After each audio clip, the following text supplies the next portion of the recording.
Yeah, hello from my side. Really happy to be here with you, or should I rather say see ya. Actually, I also lived like 3.5 years in Budapest. So my Hungarian was really bad back then, and now it's basically non-existing anymore. So just quickly that you understand my background. So spent some time kind of like all over Europe in the past, and actually started in advertising. Have kind of like a strategy background. So I'm not a designer. I'm now a consultant. However, I think like a lot of the work that we do actually has a lot to do with design thinking, but I think we are just doing it on a different level. So I'm currently working for a company and a co-founder of a consultancy that's called LHBS. And since somebody mentioned McKinsey before, I think like if you ask, yeah, so what's the difference between the one consultancy and the other one? I think like what is very distinctive for us is that we believe very much in like small teams. Because we see over and over again that actually even tackling like the biggest challenges that we do with some of our corporate clients, the only thing that you need to get is like a small dedicated team. And I think that makes the difference, that I think we're always trying to solve problems with like the smallest team possible. Somehow, yes. Okay, so we actually have like two things what we are doing. On the one hand, we have a consulting business where we basically work with big companies and we try to make them act like small ones. And on the other level, we actually work with small companies and we help them to grow, to become big ones. That's part of our venture business. But I'm just here to talk about the left side.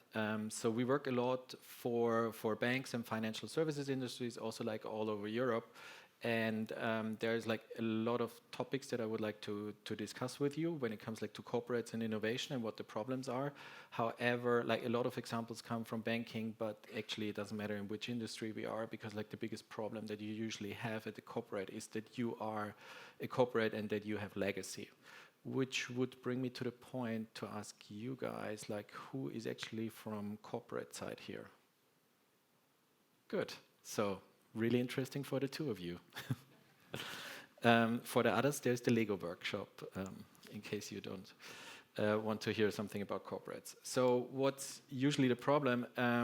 Well, what we see over and over again is that basically also like small companies are usually outperforming the big ones. Yeah.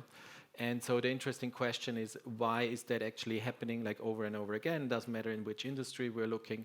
Netflix got not invented by a big media company. And also when it comes like to banking, like what we consider now role models like N26 or Revolut, somehow have not been invented by the big established banks. Yeah. And we see the same pattern over and over again. And especially in Germany, like something really interesting happened. And that's just a screenshot from Financial Times. Because one of the two major retail banks in Germany, Commerzbank, somewhere last year got kicked out of the DAX. Yeah, so it's like the stock index of Germany, and they got kicked out basically because of Wirecard. Yeah, so I guess you guys are familiar with Wirecard. Yeah, it was the back-end provider, the banking license provider for N26 in the beginning when they was still called Number 26. And they got pretty famous then in at least like the German fintech area with doing that. And now they branched out anyway a long time.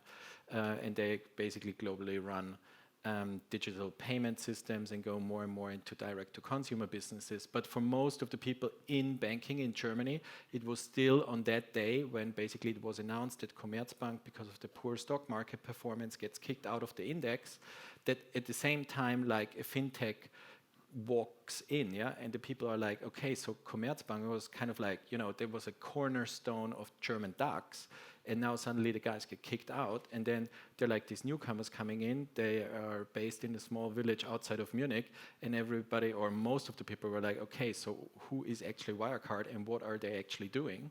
And then I think a lot of Germans realized, okay, there is something going on that is not just like talking about small areas of market share, but can also have pretty quickly bigger impact. So that was a wake-up call for Germany.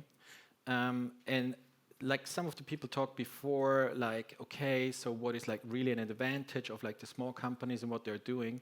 And in our experience, like most corporates really don't get it.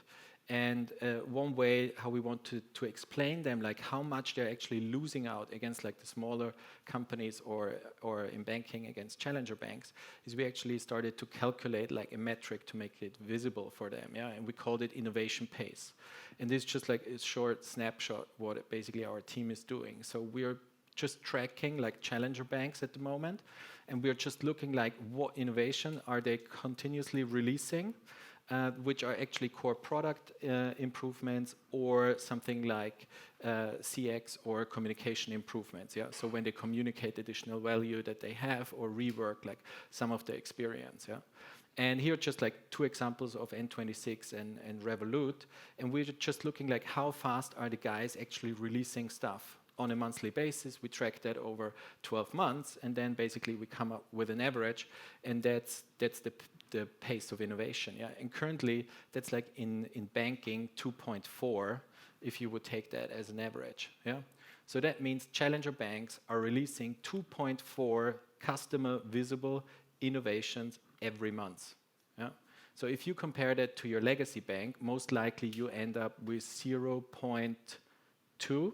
Yeah, so it basically is just a matter of 12 to 18 months till challenger banks will have most likely the complete product suite that they would need to have in place. Yeah, because a lot of legacy banks look still down at challenger bank and say, yeah, but it's just a niche product. You know, feature X, Y, and Z are missing. Yeah, it might be currently missing what you're looking for, but you know, just be aware that they will have it in the next 12 to 18 months. So the question is like, so why are usually like all those big legacy companies like so small? Yeah, and one of the biggest problems is that we see over and over again. Somebody talked about VUCA here also before. So in any way, so the business environment is just super dynamic at the moment. I think we would all agree with that. However, if we look at like all established organizations, they're basically built on efficiency, and being built on efficiency means basically that they're not flexible at all. Yeah, and that becomes like a really big problem for them, because if you look at a corporate, yeah, this is basically how all corporations look like. Yeah. So, do you guys want to guess like from which year this org chart is? Nobody? 1920? 2016, yeah. So it's actually from 1914, yeah. So it's more than 100 years old. It's like one of the oldest org charts what you can find on Wikipedia. It's like from an American railroad company. The whole point is that usually people say, yeah, 2016, or it's our current org chart, or from the last reorg, yeah? And that's like one of the problems, yeah? If you still, in such a dynamic environment that we have, you know, still run around with this org chart, you know, that's the reason why you're slow. That's the reason why you can't compete with other companies, yeah, that are just operating in a different way. So basically your structure is already like one of the biggest points or barriers that basically prevent you from coming up with like customer relevant solutions in the first place.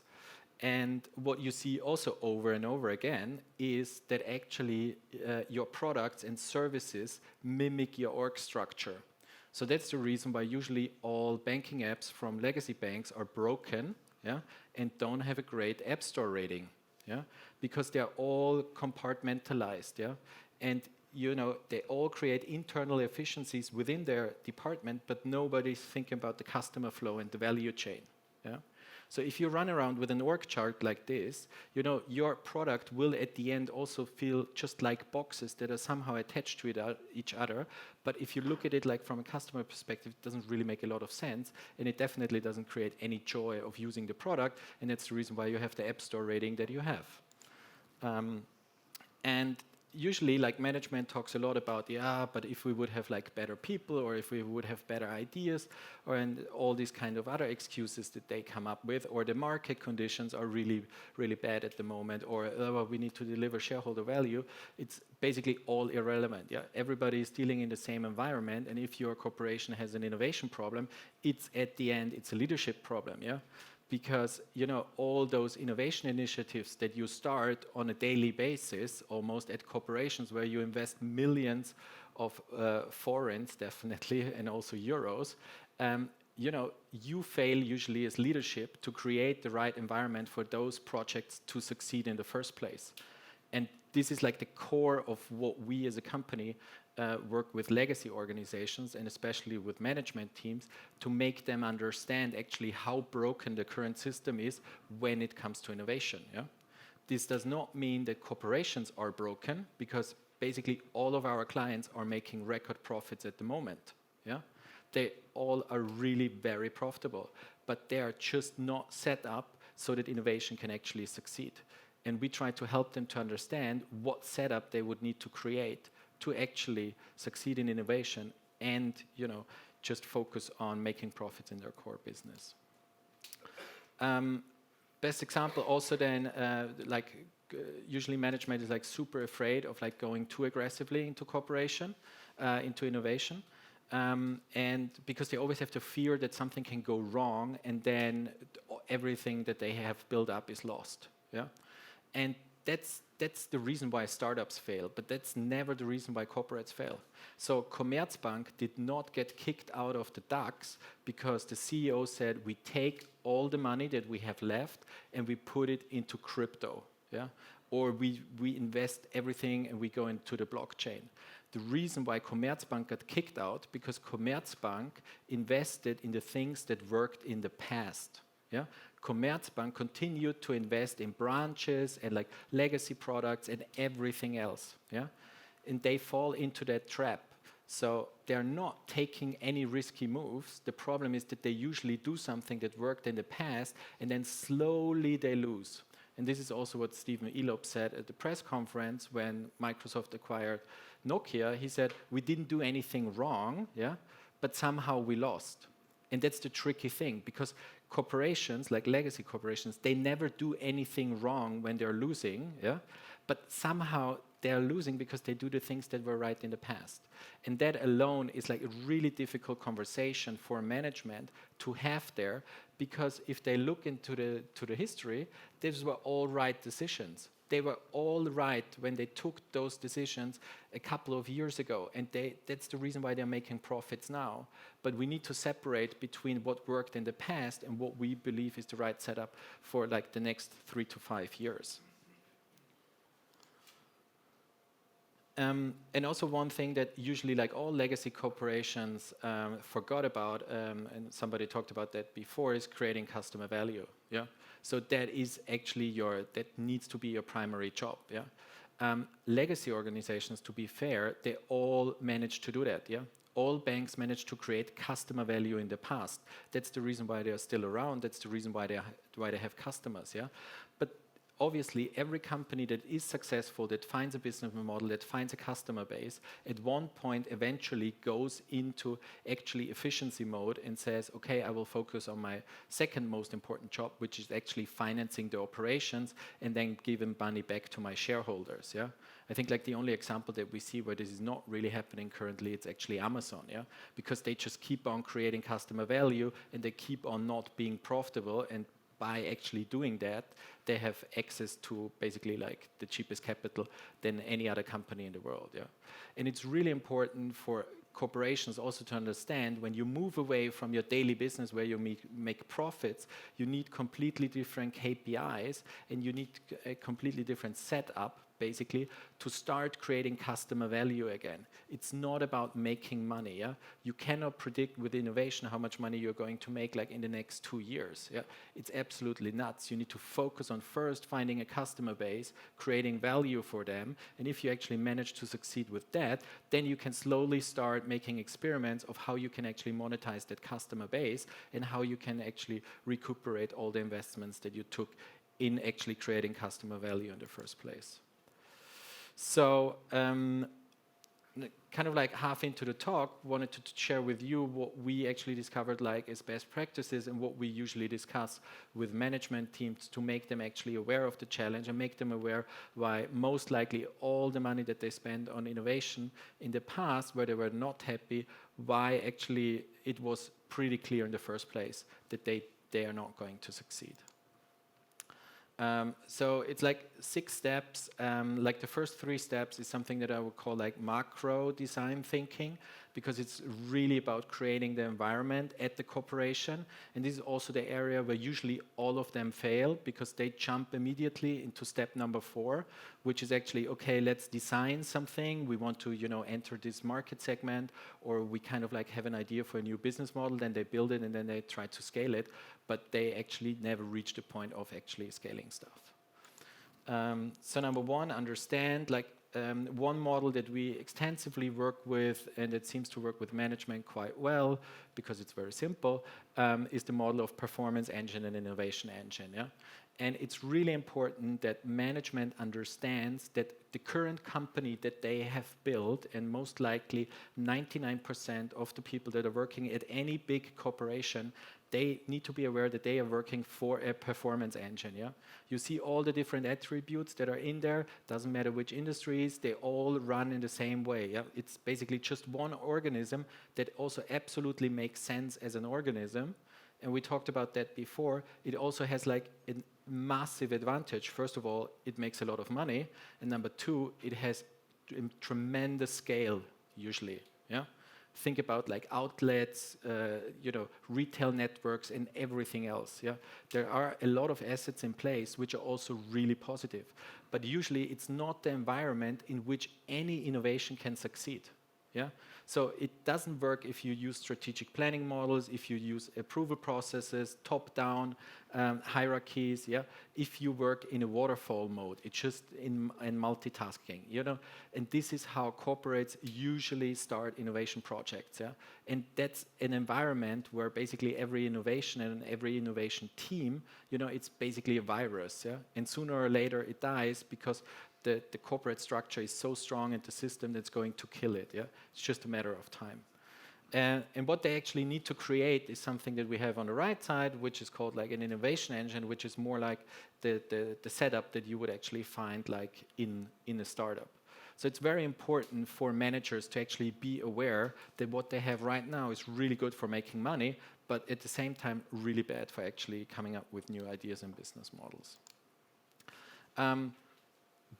And then they have like, I think, a really good opportunity, which is actually they need to combine the 2 things, because then it becomes like really powerful, and then you actually have like a chance to outperform other players. If you actually manage to become smart and say, okay, we understand that what we currently have is a performance engine, and that's not bad because the performance engine has a lot of resources, and then we set up a dedicated innovation engine, we fuel the resources into that engine, we create the completely different system and environment there, the guys can go out, can innovate, and then we take the innovations in an ideal way, yeah, and then bring it back to our performance engine, the retail network, and we use our scale power to actually roll it out way faster and way cheaper than any startup could usually do that. Second point, just quickly, is enable. So when it comes to enabling, is for management to understand, okay, there are 2 systems that I have, and what I need to do, I need to start working on ambidextrous leadership. Yeah, really difficult word. It means doing 2 things with both hands at the same time. Yeah, and this is what the model is all about. Yeah, you need to do 2 things at the same time, and you see that the systems were very contradicting before.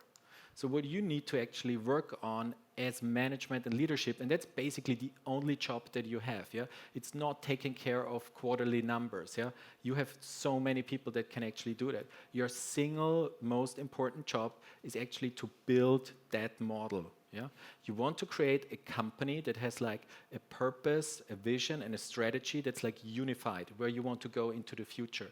And then you have 2 different, kind of like parts in your organization that help you to achieve that.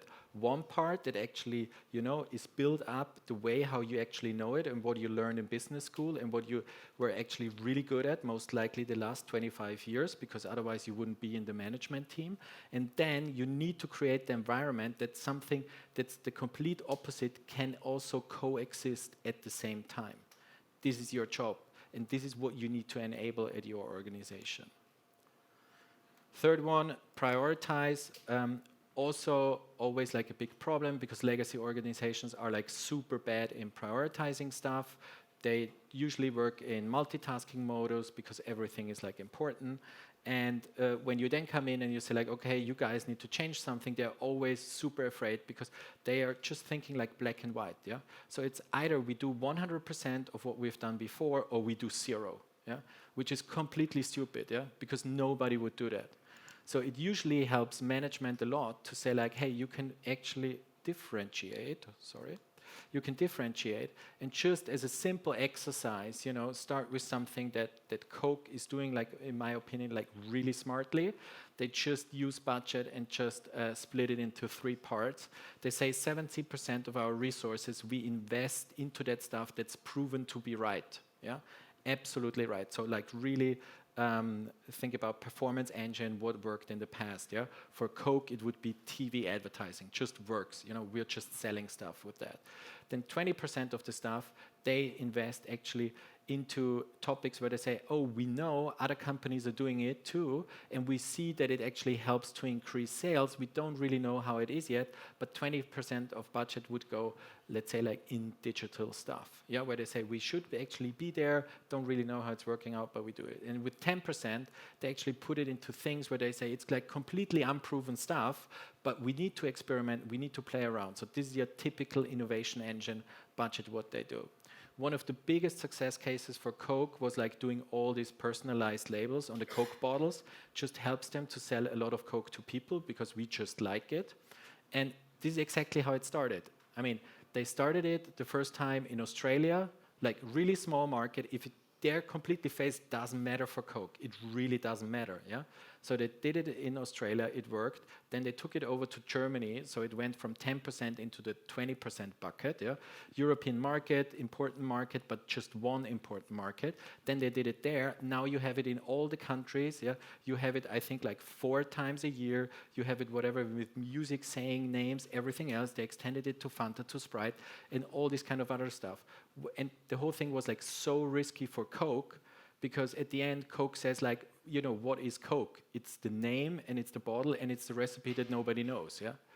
And then going there and, you know, pitching the innovation idea of saying like, I have a great idea, I think we can sell a lot of stuff by removing the name and just putting any name there. I mean, everybody thinks you're crazy, yeah? And of course you don't get 70% of the budget for that, because you need to start small again. So the 4th step, and that might be more the area of the people that are actually working here, is then, you know, going more into the design part. Like, okay, how do we actually set up stuff when we think we have ideas, we have it prioritized, like how to then get that innovation engine actually rolling. And, you know, there is actually like a shortcut that we also tell management like all the time is just like, you know, just forget everything that you know and think about, you know, if it would be a startup, what would you do? You know, it's like a super shortcut to basically cut out all the stuff that you don't need or that you don't want to have, yeah? So, because they come up with like, oh, we do review meetings and procurement and controlling and all this kind of other stuff. Like, think about if you would be 5 people, would you do all of that? Would that be your top priority in the beginning of a project?